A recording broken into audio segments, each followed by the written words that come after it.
Evandro, por favor, pode ler a mensagem. Ok.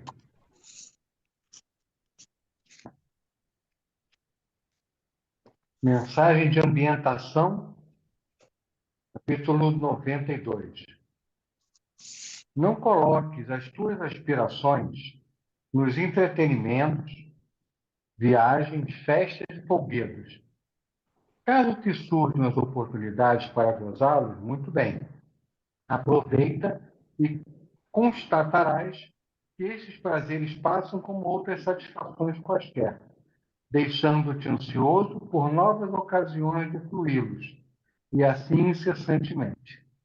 Há quem sacrifique o futuro, utilizando-se de empréstimos e prestações com juros extorsivos para viver estas ilusões, que retornam como pesadelos no momento de resgate das dívidas.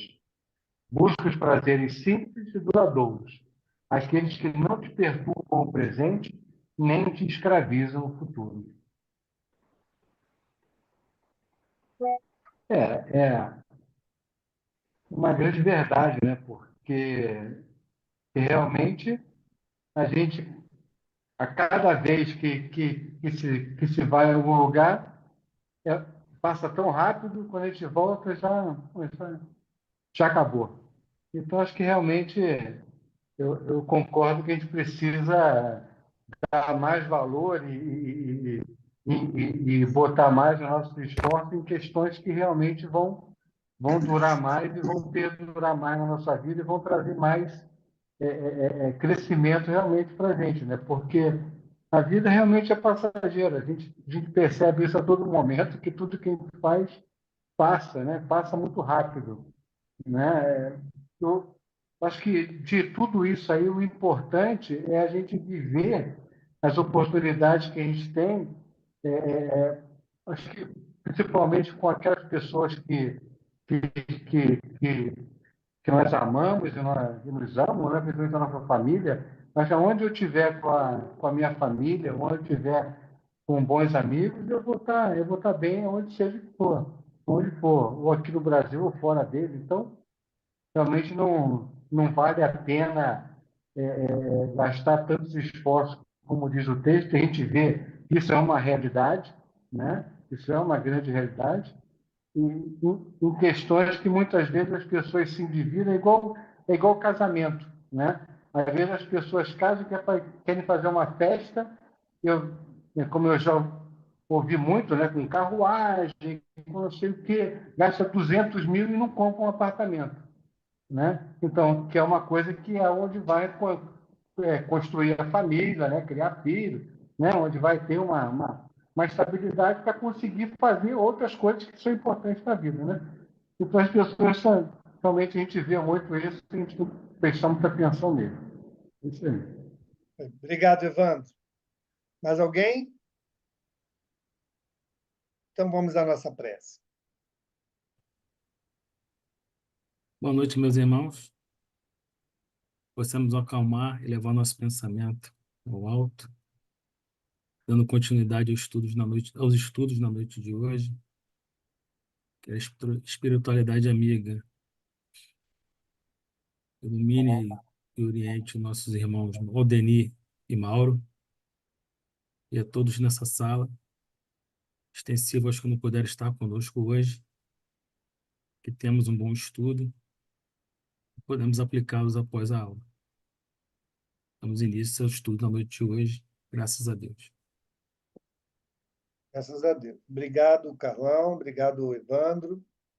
Então, agora, Angélica, a leitura está contigo, os comentários com o nosso irmão Valdemir, e a gente fica aqui, todos nós, nos pitacos. Então, nós vamos dar sequência no capítulo 19, A Fé Transporta Montanhas, Instruções dos Espíritos, item 11. A fé, mãe da esperança e da caridade. A fé, para ser proveitosa, deve ser ativa, não deve se entorpecer. Mãe de todas as virtudes que conduzem a Deus, deve velar atentamente pelo desenvolvimento das filhas que dela nascem.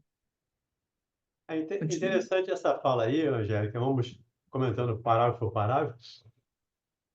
Quando eu li isso aqui, eu me lembrei da carta do apóstolo Tiago, lá, se não me engano, no capítulo 18, ou versículo 18. Ele diz: mostre-me a sua fé sem obras, e eu mostrarei a minha fé através das obras. Tá? É o que ele diz aqui. A fé precisa ser ativa. Como todos nós precisamos ser ativos. A proatividade é uma constante na vida de Jesus. Em todos os atos de Jesus, ele demonstrou proatividade. Ele não cruzou os braços, ele não ficou omisso, ele não esperou que as coisas acontecessem. Aí, os mais antigos aí vão lembrar de uma música dos anos 60, né? Quem sabe faz a hora, não espera acontecer. Né? Vem, vamos embora, que esperar não é saber. Quem sabe faz a hora, não espera acontecer. Então, nós precisamos também estarmos ativos dentro das nossas possibilidades. Por isso que eu não que o Evangelho, inclusive na quarta-feira não, foi na sexta-feira, o rapaz que ficou preocupado comigo lá, porque eu falei que o Evangelho, falei na rádio, o Evangelho foi escrito para mim, e ele achou um absurdo. Como assim? O Evangelho é escrito para você? Cada um de nós precisa ler esse texto, contextualizando-o naturalmente, mas entendendo. Eu sou sujeito ativo dessa ação. Eu sou o sujeito dessa fala do Espírito Protetor que está dando, o José, né? Está dando essa mensagem. Eu sou o agente dessa fala. Como está a minha atividade em relação à fé? Eu estou esperando que aconteça ou eu estou fazendo acontecer? Então, é importante que cada um de nós reflita sobre isso. E o Evangelho é para ser refletido. O Evangelho é para servir de filosofia de vida. Não é eu não vejo nem como uma religião, mas como uma filosofia de vida.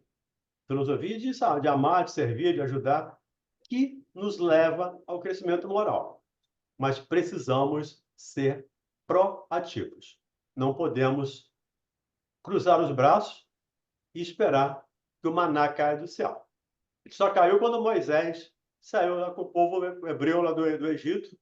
Então, está no deserto, não tem o que comer, aí o maná cai por ordem de Deus. Mas hoje nós precisamos fazer acontecer. Nós precisamos trabalhar, produzir, fazer a nossa parte. Assim entendo, pelo menos, assim interpreto, dentro da minha percepção, essa parte do Evangelho. Tudo bem? Pode continuar? Continuemos? A esperança e a caridade são uma consequência da fé. Essas três virtudes são uma trindade inseparável. Não é a fé que dá a esperança de ver cumprirem-se as promessas do Senhor? Porque, se não tendes fé, o que esperais? Não é a fé que dá o amor, porque, se não tendes fé, que reconhecimento tereis e, por conseguinte, que amor? A fé, nós sempre associamos fé à religião. Mas aqui nós precisamos entender também a fé como uma crença que nós temos não só em Deus, mas temos também em nós. Nós já vimos aqui, ou vamos ver, não tenho certeza, né? A fé humana e a fé divina. Eu preciso acreditar nos meus empreendimentos. Quando eu acredito na possibilidade de efetivamente realizar uma obra, uma ação, a partir do momento que eu acredito, fica mais fácil. Aquele que não acredita, as coisas ficam sempre muito mais difíceis. Por isso ele fala aqui da inseparabilidade, não sei se essa palavra existe, tá? Se não tem, se não existe, eu estou criando. Dessa trindade da fé, esperança e como é que ele volta aqui? Mãe de todas as virtudes. Caridade. Caridade. Caridade. Caridade. Fé e Esperança, Não é caridade. o amor e tendes fé. Qual será o vosso reconhecimento, portanto? E, portanto, o vosso amor. E ele faz aqui uma série de perguntas. Sem fé, nós ficaremos meio que órfãos, meio que à deriva. Então, nós precisamos entender: quem comanda o nosso barco somos nós. E me lembrei aqui da passagem de Pedro, quando Jesus vem andando sobre as águas, e ele faz: faça que eu ande também. E Jesus diz: então vem. E ele anda sobre as águas. O que acontece com ele? Ele vacila. A fé é pequena. E quando a fé é pequena, ele afunda.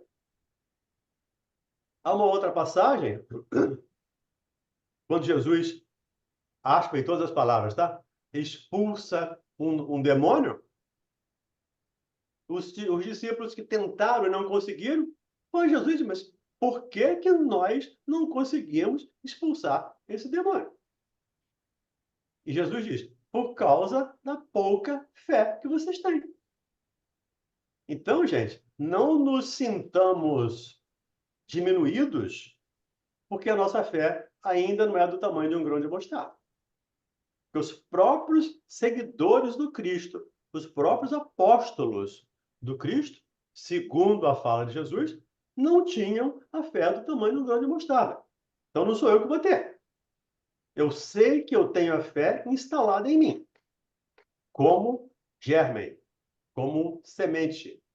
Agora, para fazê-la germinar, florescer, frutificar, eu preciso ser ativo. Eu preciso dessa obra que fala Tiago.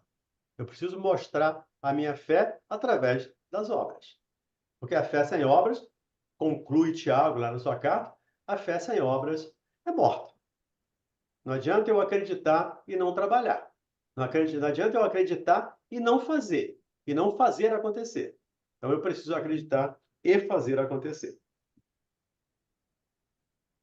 Tudo bem? O pessoal está meio chocado aí, ninguém se manifesta, está todo mundo aí apavorado? Não, né? Vamos lá, gente.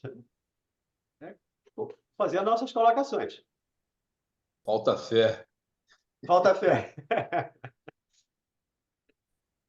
Vamos lá, Angélica. Diga, Rosângela. Não, a Rosângela levantou a mão, por favor. Rosângela, seu som está fechado. É que ela não sabe levantar a mãozinha ainda na tecnologia, então ela levanta a mão física assim. Diga, Rosângela. Eu vou pedir a neta. Isso, pede a neta, que a neta resolve essas paradas rapidinho. Pois é. Deixa, quando eu tô, só um exemplo, durante o meu tempo de trabalho, né, trabalhei aí na ilha muitos anos, eu trabalhava aí na Vale, e quando comecei a trabalhar e tal, sempre com um salário menor do que o dos outros, custaram para poder fazer equiparação, mas eu tinha uma determinação na minha vida de que eu ia comprar uma casa e eu ia... que aí eu também cismei de comprar um carro, mas não deu em nada, não, porque eu sou muito medrosa, o carro não deu em nada.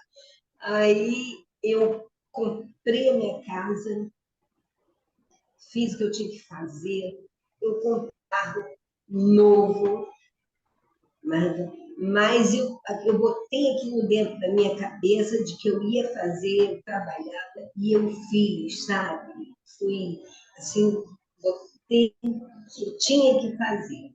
E eu cheguei ali, tive fé de que eu ia conseguir, e eu consegui, de fato, comprar minha casa, fiz o que eu precisava, comprei o carro, mas o medo não deixou, não fui adiante. O carro eu tive que despachar. Mas eu estou falando assim dessa determinação que a gente precisa ter, a fé, né?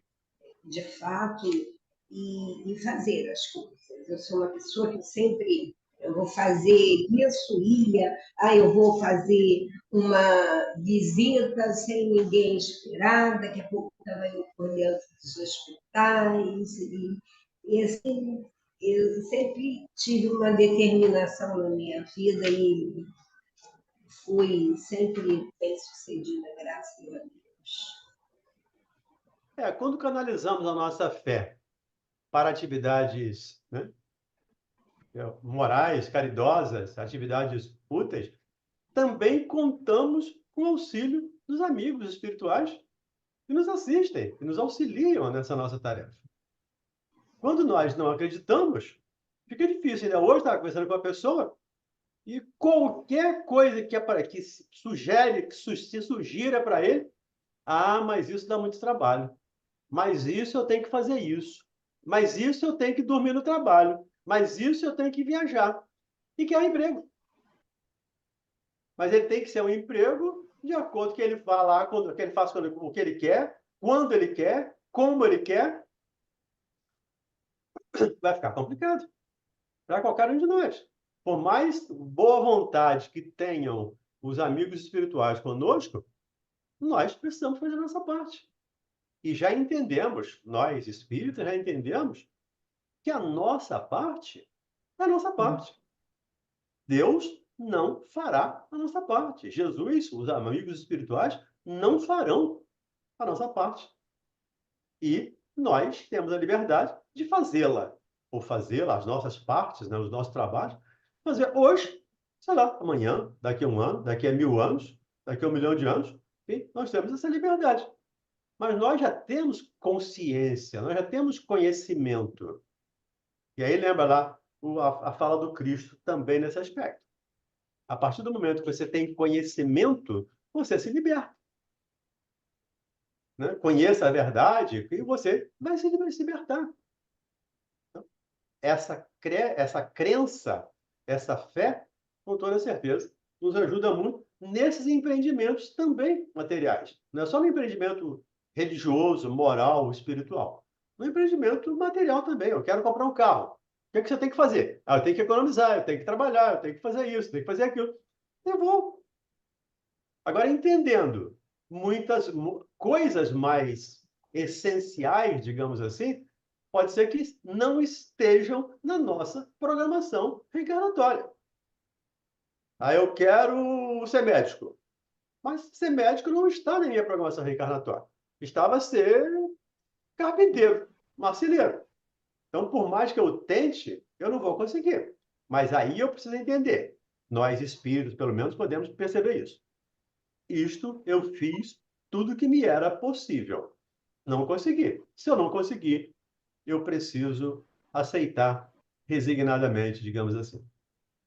Sim, eu peço muita resignação a Deus para o que eu tiver que cumprir, passar, que eu saiba ser resignada. E, assim, tudo que eu converse com Deus, é muito interessante que, às vezes, do nada, eu abro um livro ou escuto uma mensagem, que eu ouço a Rádio Rio de Janeiro todos os dias, aí vem uma resposta, e sempre vem uma resposta. Ou qualquer coisa que eu pegue, eu mando uma mensagem pelo WhatsApp, eu falo, meu Deus, obrigada. Eu te perguntei e a resposta está chegando. Mas é muito interessante como ela vem por intermédio de um amigo, de uma resposta de um livro, de alguma coisa. Muito. Fique tranquilo, Rosângela. Deus conhece o seu WhatsApp. Deus sabe qual o número do seu WhatsApp. Então, fique tranquilo que ele vai sempre mandar mensagem para você. Através de um amigo, mas ele vai sempre mandar uma mensagem para você quando você estiver precisando e estiver necessitando. Porque foi o estudo dele, o ensinamento dele. Bata e abrir-se-vos-á. Né? Batei e a porta vai se abrir. Peça e dá-se-vos-á. Então, pedir e obtereis. você fala dele. Isso é lei. Agora, é claro que não vai dar aquilo que muitas vezes, aquilo que eu quero, aquilo que eu peço. Porque nem sempre eu vou pedir o que é bom para mim, até porque eu não me conheço. É a eterna busca do autoconhecimento, que a gente fala sempre aqui. Então, a partir do momento que eu me conheço, e eu posso pedir coisas mais coerentes. Eu confesso a vocês, aí uma confissão pessoal, né? Lembrando Paulo aqui, confessai-vos uns aos outros.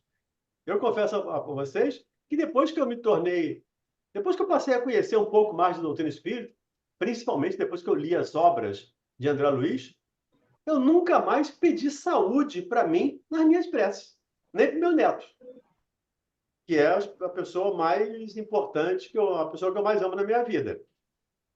Porque eu não sei se eu preciso de saúde. Eu não sei se ele precisa de saúde. Eu peço saúde espiritual. Eu peço fé, coragem, forças para vencer. Agora, saúde eu não sei. Então, que seja feita a vontade de Deus.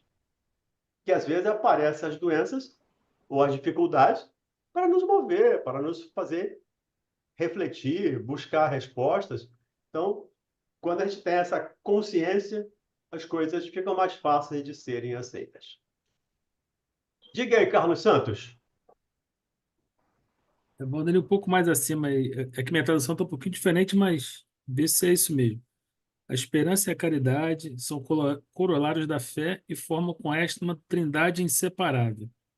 Eu entendi que não é que quando uma falta ou a outra você não tenha, mas quando as três estão reunidas, elas se tornam inseparáveis, é isso? As três precisam caminhar juntas. Aí se torna inseparável. Porque às vezes a pessoa é uma pessoa caridosa, mas não tem tanta fé. É aí que eu queria chegar. Uhum. A caridade está enfraquecida, segundo essa percepção. A caridade, porque ele faz aqui uma série de perguntas que precisam ser respondidas por nós. Não é a fé que faculta a esperança na realização das promessas do Senhor?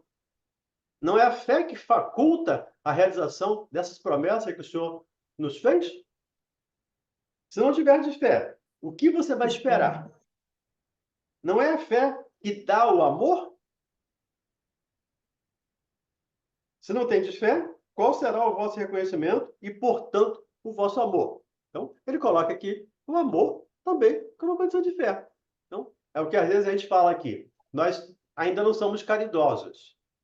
Nós fazemos caridade. Temos alguns atos de caridade. O dia que nós formos caridosos, essas três virtudes e todas as outras estarão juntas e inseparáveis, né? Juntas e inseparáveis. Hoje, ainda temos que você fala, eu faço caridade, mas ainda não tenho tanta fé. A caridade não está plena. Porque a caridade é benevolência, indulgência, perdão. E para ser benevolente, ser indulgente e perdoar, eu preciso ter fé naquilo que nos orientam os amigos espirituais. Tudo bem? Valeu, obrigado. Obrigado. Podemos continuar? Por favor, Angélica. Divina inspiração de Deus, a fé desperta todos os nobres instintos que conduzem o homem ao bem. É a base da regeneração.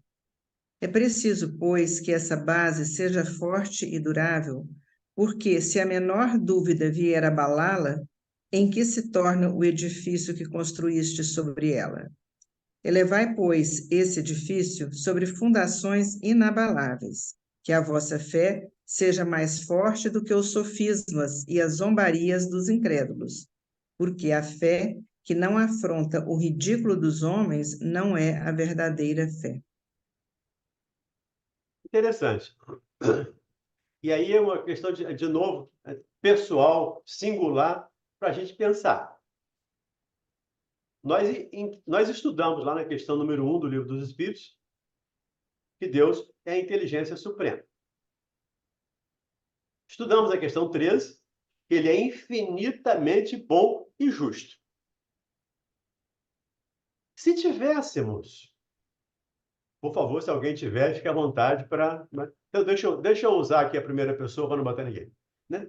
Se eu tivesse a fé, efetivamente, eu não reclamaria de absolutamente nada.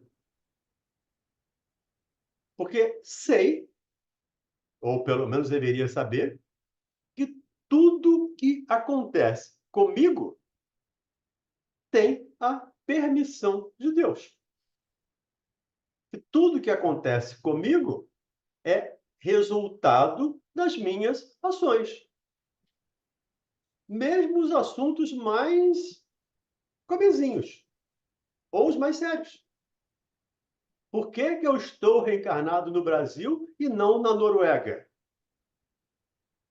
Porque eu preciso estar no Brasil. É aqui que é a minha dívida. Então, por que que eu estou com esse filho X e não com aquele outro? Com essa mulher X ou com esse marido X e não com aquele outro? Porque é com ele, é esse, ou é com esse que eu preciso me acertar, pelo menos nesta reencarnação. Então, quando essa fé tem essa solidez que ele fala aqui nesse parágrafo, quando essa fé é alicerçada nessa certeza, a gente não deveria reclamar de absolutamente nada. Deveríamos, como diz aqui o primeiro parágrafo, colocar mãos à obra.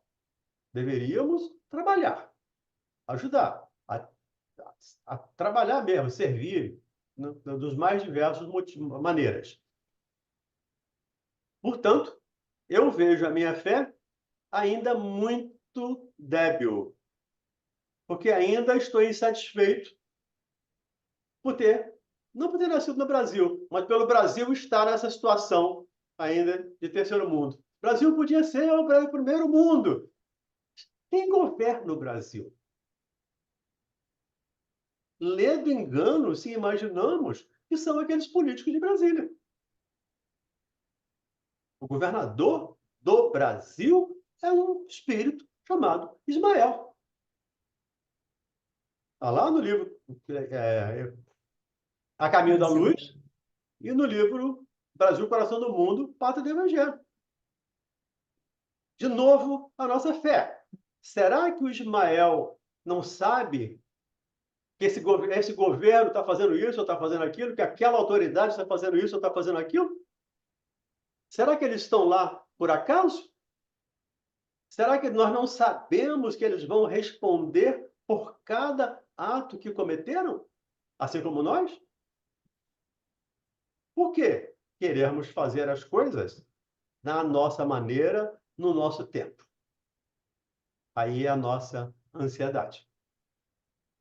Precisamos tomar um ansiolítico chamado fé, chamado evangelho. Isso vai nos facilitar bastante, com toda certeza. Diga aí, Mauro Medeiros. Eu só queria pegar esse gancho, né, do que você falou, questão do reclamar ou não reclamar. Nós devemos reclamar das nossas escolhas, essas sim, essas nós temos que botar diante do espelho e reclamar com a gente mesmo. Por que que eu tomei essa decisão? Por que eu fui por esse caminho? Por que eu ainda sou assim, insisto em tal coisa? Então, essa deve ser a nossa constante atenção e reclamação, né? Porque senão a gente, se jogar tudo na conta, né? Seja de quem for, a gente se exime da responsabilidade, né? Então, nós temos sim que estar sempre vigiando e orando, né? E fazendo senso crítico para que a gente possa realizar a grande transformação, né? Que todos nós precisamos alcançar. E ratificar aí essa posição do Valdemir com relação a essa equipe espiritual planetária, né, onde cada um está revestido de responsabilidade sobre as suas ações, mas também todos eles seguem a mesma cartilha, né? A cartilha divina, que é o quê? Olha só, eles têm livre-arbítrio, né? Estão escolhendo mal, estão fazendo procedimentos que já aprenderam o que não devem, mas estão insistindo, né? Então, vamos aguardar, porque eles são pacientes, gente. Porque A gente pode dizer assim, mas por que Jesus não intervém? Por que Deus não acaba com isso tudo? Livre-arbítrio. Escolha do caminho do aprendizado. Não tem aquela história da dor e do amor? Então, nós vamos plantando, colhendo, sendo solidários, né? Porque a omissão é a chave da solidariedade, né? Não, eu não vou fazer nada. Eu não concordo nem com um lado nem com o outro. Se omite. Então, a situação que prevalecer, você corroborou. Você não tomou posição, né? Como diz o Evangelho, nem quente ou frio, morno não. Morno, não. Então, escolha uma posição. Seja firme. Depois, faça aquilo que estamos falando. Caramba, fiz a escolha errada. Aprendeu. Vai insistir na escolha errada ou vai mudar de atitude? A escolha é sua. Então, é esse constante chamamento que o Evangelho nos faz à nossa reflexão, porque a nossa doutrina ela nos impõe ou nos impulsiona para a fé raciocinada. Então, a gente não segue porque alguém falou. A gente faz algo porque entendemos que é aquilo que devemos fazer. Então, o caminho é bem diferente. Enquanto você estava falando aí, me lembrei de um conto do Humberto de Campos. Eu não vou lembrar o livro, tá? Mas se vocês tiverem chance, leiam os livros do Humberto de Campos. São livros fantásticos, com histórias maravilhosas. E tem uma história contada pelo Humberto de que Jesus precisou sair e chegou um endemoniado para Tadeu tratá-lo. E Tadeu, por mais que se esforçasse, não conseguiu expulsar o tal demônio. E quando Jesus volta, ele vai reclamar com Jesus. Por que o senhor não me dá força logo de uma vez para eu resolver todos esses problemas?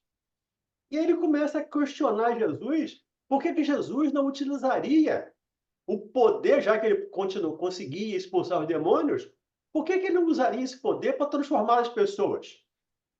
Vamos acabar com o mal. O Senhor pode acabar com o mal. Convence todo mundo, coloca todo mundo aqui, convence todo mundo e a gente leva todo mundo para o reino de Deus. Muito bem intencionado, Tadeu, mas completamente equivocado. O diálogo é longo, não dá para repetir aqui, mas tem uma pergunta que Jesus faz para ele que o deixa desconcertado. Ele diz, Tadeu, por que Deus não fez isso até hoje? Não é uma pergunta?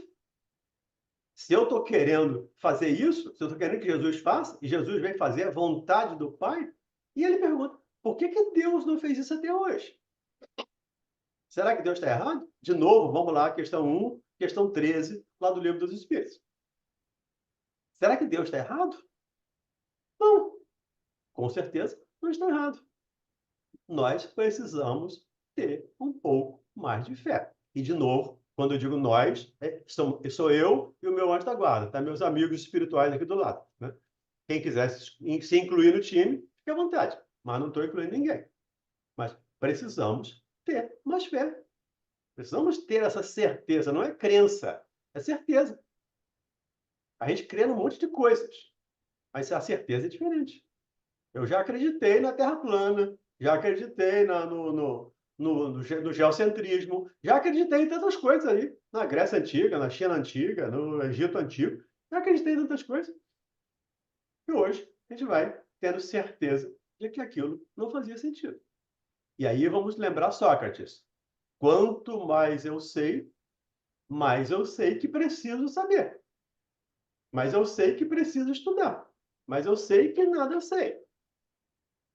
Eu sei que muita coisa ainda é por saber. Por isso, a nossa fé precisa ser um pouco mais forte. Um pouquinho só. O tamanho de um grão de mostarda já está de bom tamanho. Não sei se vocês já viram uma semente de mostarda. Se não viram, vale a pena ver. Já viram um carocinho de pólvora? Aquela bem fininha? É parecida. Para ver uma semente de mostarda, eu preciso botar no papel branco. Botar em cima do papel branco, a gente vê ela destacar. Se não, bota ela na mesa, num lugar menos claro, ela desaparece. Tal tamanho dela. E Jesus disse que basta isso para transportar montanhas. E se Jesus falou, temos que partir do princípio que é verdade. Que é assim. Diga, Carlos Santos. Pegando o finalzinho da fala do Mauro aí, que eu acho que eu entendi, pelo menos eu entendi assim, né? Visto que a fé que não afronta o ridículo dos homens não é fé verdadeira, seria a nossa fé raciocinada, né? Uma fé distante de fanatismo, de tudo isso que a gente tem que deixar de lado. É isso mesmo? Por aí que Nós, ele quer chegar? nós lemos desse capítulo aqui, logo no início desse capítulo, quando Kardec diz lá, fé verdadeira só é a que encara a razão em todas as épocas da humanidade. É o que o Mauro lembrou aí. Eu não acredito porque alguém me disse que é bom. Eu acredito porque eu leio, porque eu estudei, porque eu deduzi, porque eu concluí, porque eu analisei. Não é porque alguém me disse. E com essa fé, sim, você pode encarar a razão em todas as épocas da humanidade. A fé cega, não. A fé cega é quando acreditávamos lá no geocentrismo. A igreja disse que o Sol gira em torno da Terra. E a gente acreditava naquilo. Pois é, a confusão que se faz é a fé que afronta seria essa fé cega. Nós, gente, que já está entendendo aqui o que está Não, dizendo. a afronta Mas, aqui não é brigar, é encarar. não, eu sei, eu entendi. Eu digo fora aqui do nossa salinha, para algumas pessoas a fé que afronta que é aquela fé verdadeira, mas não tem nada a ver uma coisa com a outra. Não, tem nada a ver. Diga, Mauro. Não? Ok. Podemos continuar? Angélica, por favor. Eu acho esse tema tão complexo que eu não sei nem fazer pergunta. Então, coloque a sua opinião. Ué, É tão complicado que eu não tenho essa fé, né? E assim, essa questão do livre-arbítrio, até esperar que Deus deixe o livre-arbítrio do homem agir, tem que ir levando. mas não é o caminho mais lógico? A Não, lógico, lógica te sim, ajuda, a lógica te ajuda a não é entender a isso. lógica. Então, Eu seria entendo, é lógico a que alguém lógica. decidisse por nós?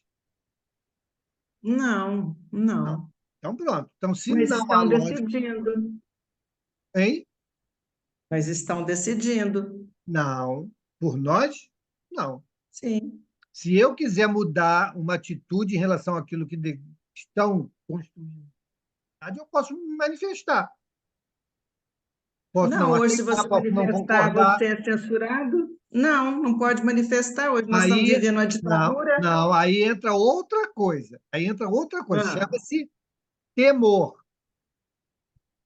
medo, então, receio de você não quer retaliação. Isso é destruir. outra coisa. Isso é outra Mas você coisa. não vai fazer alguma coisa para prejudicar a sua família, Não, olha te só. prejudicar.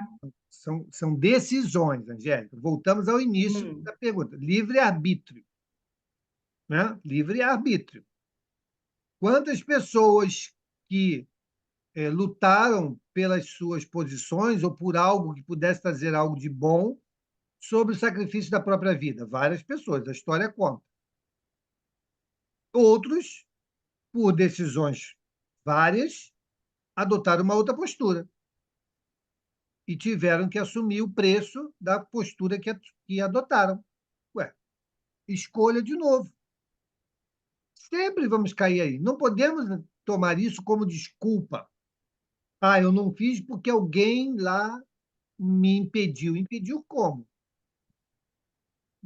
Impediu você de pensar, impediu você de falar, impediu você de quê?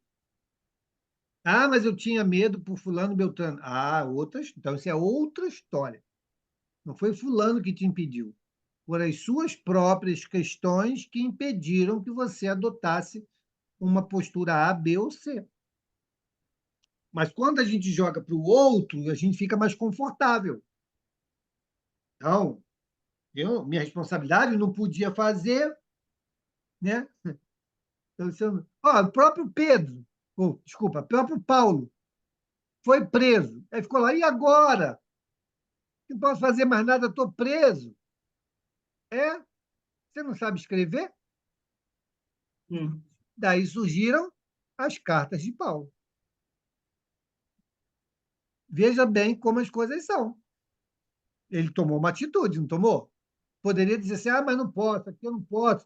Se eu escrever, pegarem, eu vou ser flagelado, eu vou ser chicoteado, eu vou ser... Entendeu como é que é? A Entendi. gente tem as nossas questões. Mais complicado ainda. Pois é. Mas o impedimento não é a resposta. De novo, Angélica, é a nossa fé. E aí eu coloco a minha também. É a nossa fé, a nossa precipitação. Eu já falei aqui, acho que já narrei aqui, não sei se foi aqui na rádio ou foi aqui, eu sempre já falei em tantos lugares que eu não sei onde eu falei. Mas de uma paciente minha de consultório, evangélica, né, com um estado, e até eu soube hoje que ela está mal, tá? Fobia, está com pânico, está uma situação muito desagradável. Mas ela sempre falando de Deus. Evangélica, então vai para a igreja, segue lá os preceitos evangélicos. E eu perguntei a ela por que ela não colocaria, então, as questões dela na mão de Deus. Ela disse, eu coloco, mas Deus demora muito. Então, eu tiro e eu vou resolver, porque Deus demora muito. Aí eu brinquei com ela, isso é síndrome de Deus, porque você está acima de Deus. Aí, de novo, é a nossa fé, que ainda é muito pequena, é a nossa precipitação. Eu não sei se vocês leram um livro chamado 50 Anos Depois. Você deve ter lido. Li. Lembra da Célia? Uhum. Pois é. Ali é fé. Ali é fé. Ah, mas eu Talvez não um tenho pouquinho nada maior. desses personagens, viu, desse Emmanuel. Hein? Eu sou muito espírito de 10ª ordem. Pois é, não, todos somos. Todos ainda temos dificuldade, mas temos um modelo. Temos um modelo aqui, e como lembrou o Mauro aí, né? É decisão. A Célia não pensou em nenhum momento nela mesma. Ela assumiu um filho que não era dela para lembrar a mãe. De uma tramóia, de uma trama que tinha inventado com ela. Mais à frente, ela assume um filho como sendo pai, mesmo ela sendo mulher. Isso é fé. Isso é decisão. Isso é coragem. Coisa que eu não tenho.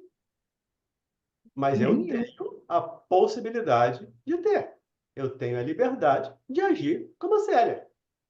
E se a Célia fez, eu também posso fazer. Talvez eu não faça tudo nessa encarnação. Mas vou fazer, dentro das minhas possibilidades, sim. Então, esse é o caminho. Diga, Neide Siqueira. Aldenir, quando Pedro negou Jesus, também foi, mais ou menos também pode se enquadrar nisso, né? Ele por medo, né? Ele podia ter, ele negou. E se enquadra mais ou menos também nessa performance aí, não é? Sim, ele estava com medo. Medo, né? Pois É, é. você é aquele Galileu. Não, não conheço aquele cidadão. Não sei quem é ele. Pois é, pois Porque é. se ele diz quem é ele, também ia ser preso, também ia ser Ser preso, esfaqueado, pois é, também ia entendi. ser flagelado. Então, não. É o medo. É o medo que nós ainda temos de agir. Porque imaginamos, Neide, todo mundo, nós ainda nos imaginamos como corpos. Não nos imaginamos como espíritos. Então, eu não É, sou um espírito que tem um corpo. Eu sou um corpo. Dentro dessa imaginação coletiva, eu sou um corpo. Então, o corpo não pode sofrer. O corpo tem que ser satisfeito. E daí, as nossas inúmeras dificuldades a partir daí. Por isso, Kardec fala sempre na fé no futuro. A fé no futuro. A fé no futuro. Loucura e suicídio. A fé no futuro. Ele sempre lembrando a fé no futuro. Quando eu tiver certeza de que a vida verdadeira, não? Ou pelo menos a eterna, é do outro lado, a eterna, o infinito, é do outro lado, o Mauro até ele corrigiu aí ontem, não, a vida verdadeira é aqui também. Aqui é uma parte, né, da nossa vida que está aqui. Mas a infinidade do tempo é no plano espiritual. Então, eu tenho que cuidar do meu corpo apenas como um instrumento do espírito. Mas, via de regra, eu faço o contrário. Eu poupo o sapato e quebro o meu dedo. Eu guardo o sapato, fico inteirinho, novinho, está inteirinho lá, mas meu dedo está quebrado. Eu satisfaço o corpo em detrimento do espírito. E isso nos leva à dificuldade. Foi o que levou o Pedro ao medo de ser chicoteado, de ser preso. Claro que depois ele aprendeu, se arrependeu e foi chicoteado, foi apedrejado, foi morto. E todos saíram dali, né? Vocês lembram, quem leu o livro da 50 anos depois lembra? Quando a Célia e aquele grupo de cristãos saem do corpo, quem é que os recebe? Nas magnificências da glória lá dos céus. O próprio Cristo as recebe. Quem é que vai buscar Maria de Magdala lá no Vale dos Imundos, lá, dos leprosos? Senão o próprio Cristo. Mas nós, com medo de determinadas situações, nos calamos. Então, eu vou de novo usar a primeira pessoa. Eu, com medo de determinadas situações, me calo, me escondo, não falo, e aí eu tenho que arcar com as consequências das minhas ações ou das minhas omissões, com toda certeza. Tudo bem? Não está tudo Obrigada. bem, não, né, Angélica? Mas vamos lá. A fé sincera é arrebatadora e contagiosa. Ela se comunica àqueles que não a tinham ou mesmo não queriam tê-la. Encontra palavras persuasivas que vão à alma, enquanto que a fé aparente não tem senão palavras sonoras que os deixam frios e indiferentes. Pregai pelo exemplo da vossa fé, para dá-lo aos homens. Pregai pelo exemplo das vossas obras, para fazê-los ver o mérito da fé. Pregai pela vossa esperança inabalável, para lhes fazer ver a confiança que fortalece e leva a enfrentar todas as vicissitudes da vida. Pregar pelas palavras, sim, mas pregar pelas obras. De novo, lembrando a carta do apóstolo Tiago. Mostre-me a sua fé sem obras e eu vou te mostrar a minha fé através das obras. Então, pregai pelo exemplo das vossas obras e da esperança. É esse trabalho. Agora, gente, por favor, não entendamos, ou não vamos sair daqui deprimidos, porque a minha fé ainda é pequena. Né? Nós somos espíritos, segundo a Angélica, ela criou uma outra ordem, a 10ª ordem, né? Mas dentro da classificação lá, pode ser a 10ª classe, mas 3ª ordem. Né? Aí pode ser, dentro da classificação de Kardec, né? 3ª ordem, 10ª classe. Nós ainda É o mais somos... pequenininho, viu? Aquele Mas bem pequenininho. bem pequenininho. É tamanho da nossa fé. Nosso tamanho espiritual é proporcional ao tamanho da nossa fé. Por isso que a gente é bem pequeno ainda em termos espirituais. Então, nós, como espíritos imperfeitos, espíritos de 3ª ordem, não vamos produzir obras maravilhosas. Pelo menos, ainda não. Precisamos ainda crescer muito. Mas podemos produzir, sim, aquilo que nos é possível produzir. Lá na questão 920 do Livro dos Espíritos, Kardec pergunta aos espíritos se a felicidade completa pode existir na Terra. E os espíritos não. Porque vocês estão no planeta de expiação e provas, e a reencarnação é dada como prova, etc. Então, não. Plena, completa, não.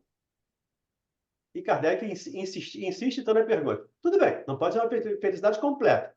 Mas pelo menos um pouquinho de felicidade, não pode? Pode. Eles respondem. Proporcional à capacidade, à possibilidade da felicidade na Terra. Mas, continuam eles dizendo, quase sempre vós sois os artífices das vossas desgraças.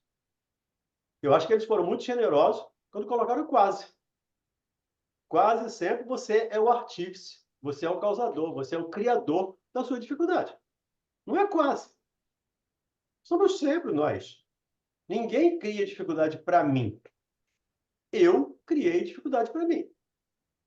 Ah, mas hoje alguém atravessou meu caminho e me atrapalhou, porque eu já atravessei o caminho dele lá atrás. Então, eu agi lá atrás. O fato é, sempre há uma reação em função de uma ação. Não há efeito sem causa, dizem lá os espíritos a Kardec. Quando eles falam, qual é a prova de existência de Deus? No axioma da vossa ciência. Diz que não há efeito sem causa. E se o efeito é inteligente, a causa é inteligente. Olhamos o universo. Olhamos tudo à nossa volta. Ainda hoje, conversando com a evangélica, e ela querendo um encontro com Jesus. Ela quer um encontro com Jesus. Ela quer alguma coisa maravilhosa. Ela quer alguma coisa retumbante. Inclusive a volta de Jesus. Ela está esperando a volta de Jesus, da igreja metodista. Então ela quer. Aí eu peguei uma foto que eu tenho no celular de uma orquídea.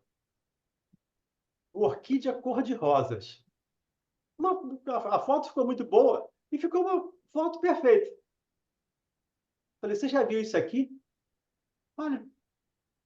Olha aqui o efeito, o encontro que você quer com Deus. Só que eu quero que Deus se materialize na minha frente. Eu quero que Jesus venha e dê um sinal estrondoso para mim. Não vai acontecer dessa maneira.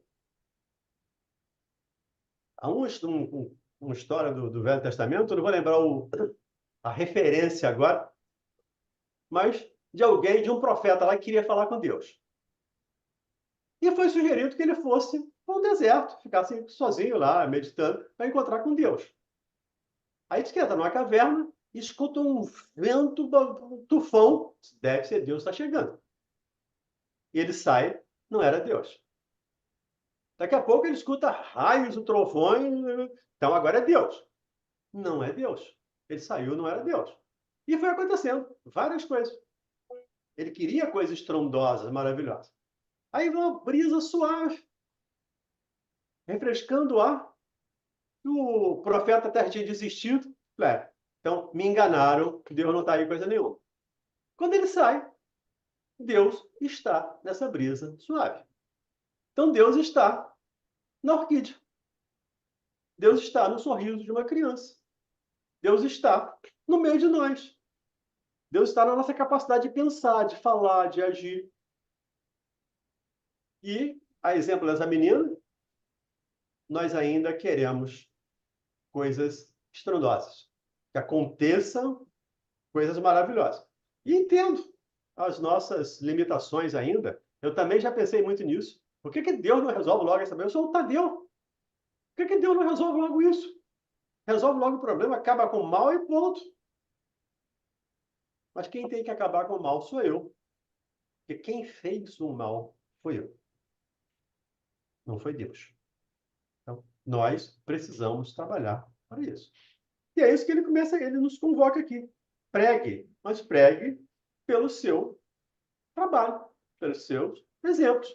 Porque a fé sincera é empolgante e contagiosa. Quando você encontra alguém que tenha fé, quando você vê a Célia, você lê o livro há 2000 anos, né? Há 50 anos depois, você vê aquela fé da Célia, aquilo te contamina, te empolga, né? Te contagia, contamina não, contagia. Nós ainda não temos a fé da Célia, mas temos capacidade para tal. Temos a semente da fé dentro de nós. Continuamos? Se deixar, eu falo aqui até amanhã, já. Então, não me deixe falar tanto. Vamos lá. Tende, pois, a fé em tudo que ela tem de bom e de belo, em sua pureza e em sua racionalidade. Não admitais a fé sem controle, filha cega da cegueira. Amai a Deus, mas sabei por que o amais. Crede em suas promessas, mas sabei por que nelas credes. Segui nossos conselhos, mas inteirai-vos do fim que vos mostramos e dos meios que vos trazemos para atingi-lo.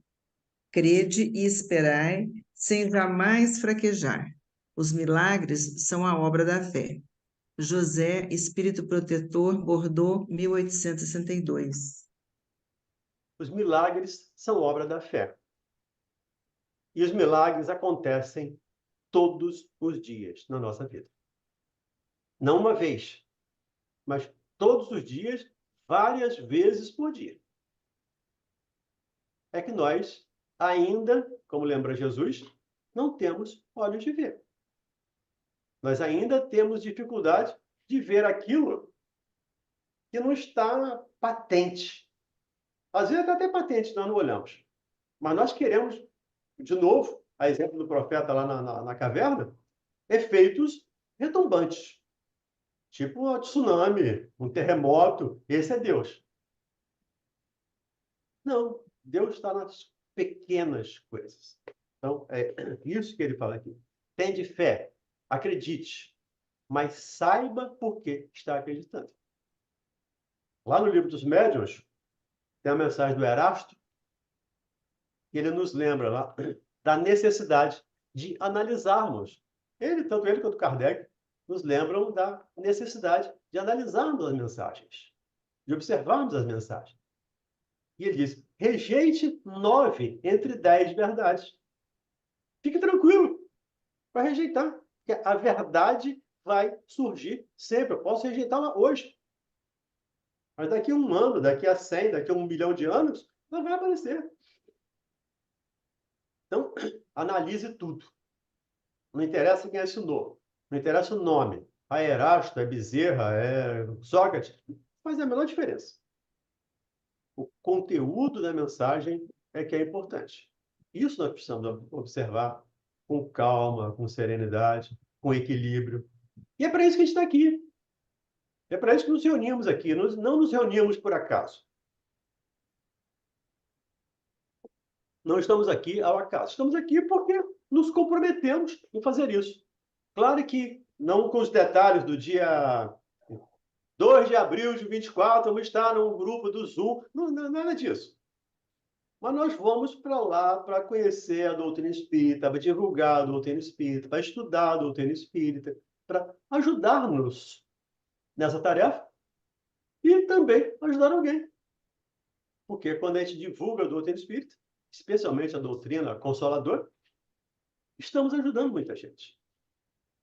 Ainda agora está havendo de um grupo de estudos que eu participo, estamos estudando lá o Missionários da Luz. E estava estudando lá o suicídio do Raul, um personagem lá do livro. E claro que a reunião mediúnica depois, um monte, né, me permita aqui a expressão, um monte de irmãos que cometeram suicídio. Estavam ali estudando e que se manifestaram ali, chorando, por falta dessa fé. Inclusive espíritas. O que é mais complicado dentro da minha percepção. Inclusive espíritas. Então, tenhamos fé, tenhamos calma, tenhamos serenidade, mas tenhamos paciência. Não vos aflijais, não vos ansieis pelo dia de amanhã. A cada dia basta os seus males, basta os seus problemas. Todo dia tem problema. Então, não preciso, por o dia de hoje, tem problema de hoje. Amanhã é outro dia. Amanhã eu vou pensar nos problemas de amanhã. Mas hoje é os problemas de hoje. Tudo bem? Passamos aqui das 22, Mauro. Passei aí 2 minutinhos. Não tem problema. Podemos parar? Vamos para aqui no item 12. Tá bom? Capítulo 19, item 12. A fé humana e a divina. É.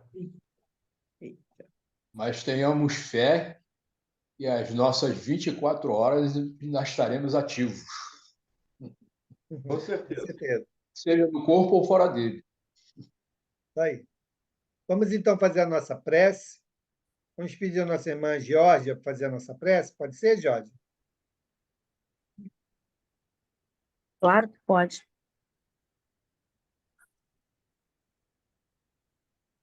Senhor Jesus, Pai, na bondade e sabedoria, te agradecemos por este estudo tão maravilhoso. Um estudo, Senhor, que nos traz essa reflexão da nossa fé. Que possamos, Senhor, cada dia compreender a necessidade do entendimento da doutrina, dos nossos comportamentos, das nossas escolhas, para que possamos, Senhor, realmente termos fé, possamos seguir nesse caminho. Agradecemos por essa noite, pedimos pelos irmãos que aqui não puderam estar e pedimos, Senhor, também, com muita humildade, que fique conosco hoje, agora e sempre. Assim seja. Obrigado, Geórgia. Obrigado, pessoal. Um beijo Graças a grande. Deus. Uma semana feliz. Amanhã estaremos lá na rádio. Vamos aí essa corrente para frente, aí, impulsionando a nossa Rádio Rio de Janeiro, tá bom? Fiquem com Deus Todo mundo na rádio amanhã. e até. Boa noite a todos. Abraço, Tchau. boa noite a todos, boa semana. Tchau. Boa noite.